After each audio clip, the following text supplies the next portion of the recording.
আসসালামু আলাইকুম, আমি ইসরাফিল। অনেক সময় আমরা কোনো কিছু পাওয়ার জন্য খুব চেষ্টা করি, দিনের পর দিন পরিশ্রম করি, আশা করি, দোয়া করি, কিন্তু তবু অনেক সময় সেটা আমাদের হাতে আসে না। তখন মনে হয় হয়তো সব চেষ্টা বৃথা গেল। কিন্তু আসলে বিষয়টা এমন না। আমাদের জীবনে যা কিছু ঘটবে তার সবই নির্ধারিত আছে মহান রবের হিকমতে। যেটা আমাদের কপালে নেই সেটা হাজার চেষ্টা করলেও আমরা পাবো না।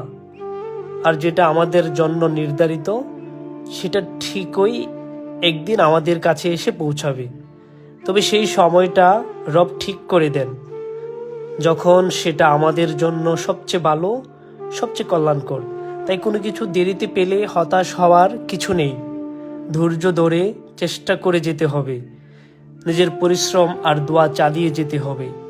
কারণ ঠিক সেই মুহূর্তে আমরা তা পাবো যখন আমাদের জীবনের জন্য সেটাই হবে সবচেয়ে সুন্দর সময়।